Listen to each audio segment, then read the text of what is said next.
सन 2011 में सच्चर कमेटी की रिपोर्ट में मुसलमानों की तालीमी और माशी बदहाली पर तशवीश का इजहार किया गया था। इस रिपोर्ट में मुसलमानों की नाख्वानदगी की शरह सबसे ज़्यादा बताते हुए मुसलमानों को तालीम पर तवज्जो देने की बात कही गई थी। बिहार में मुसलमानों की आबादी तकरीबन 17% है और सीमांचल का खित्ता बिहार का सबसे तालीमी पसमानदगी वाला खित्ता माना जाता है।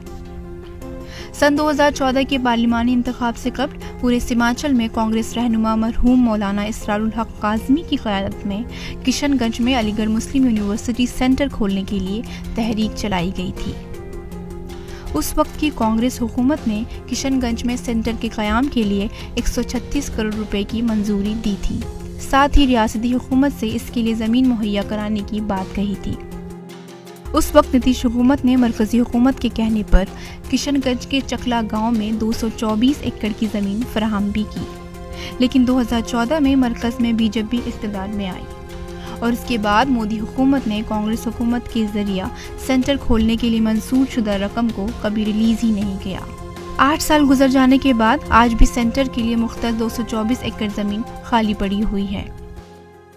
7-8 साल का अरसा गुजरने के बाद अब तक उसकी इमारत भी नहीं बन सकी है, उसकी घेराबंदी भी नहीं हो सकी है। हाँ, कुछ दाखिले ज़रूर हुए हैं और वो महदूद पैमाने पर चंद क्लासों के अंदर, और वहाँ जो तालिबे इल्म हैं वो अक़लियती हॉस्टल के अंदर रहते हैं।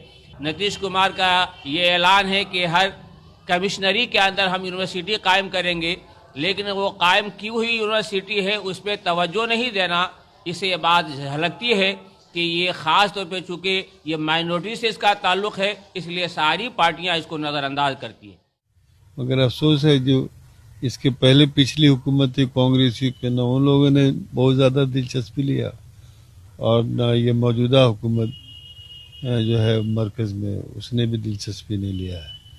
हम लोग पहल करेंगे इसके लिए, यहाँ से नहीं होगा तो जाके मिलेंगे, हम लोग जाएंगे, मतलब दिल्ली जाएंगे भी और इस मामले को उठाएंगे भी कि जिस मकसद के लिए ज़मीन मुहैया कराया गया था अलीगढ़ मुस्लिम यूनिवर्सिटी के शाख के लिए, वहाँ बच्चों की पढ़ाई लिखाई शुरू हो ताकि उस इलाके का नशोनुमा हो सके, विकास।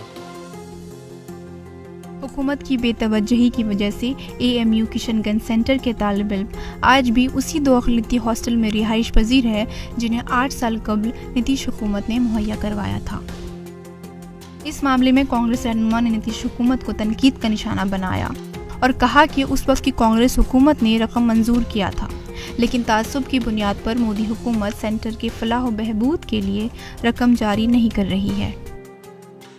आप अलीगढ़ मुस्लिम यूनिवर्सिटी की जो शाखा किशनगंज में कायम होनी है, उसके लिए UPA 2 की सरकार ने जब फंड मरकजी सरकार ने देने का काम किया था, उसके बाद भी बिहार सरकार ने अपना हिस्सा दे करके बिल्डिंग कंस्ट्रक्शन का काम क्यों नहीं शुरू करवाया?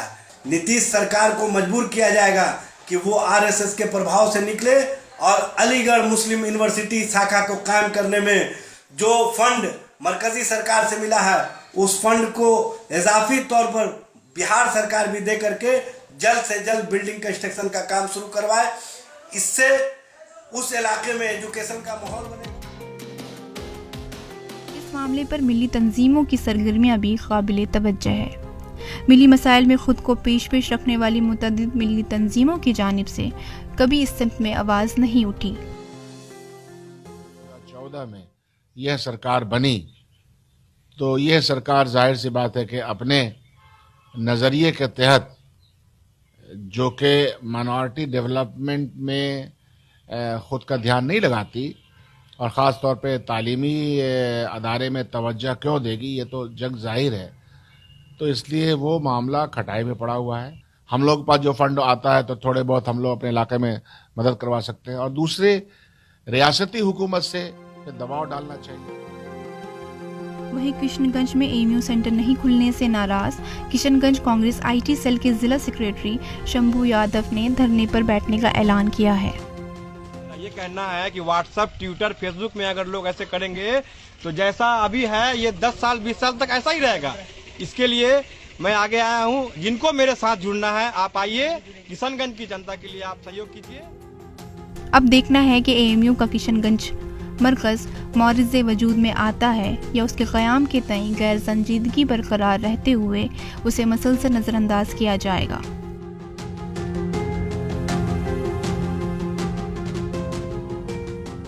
ETV भारत के लिए पटना से आरिफ इकबाल की खुसूसी रिपोर्ट।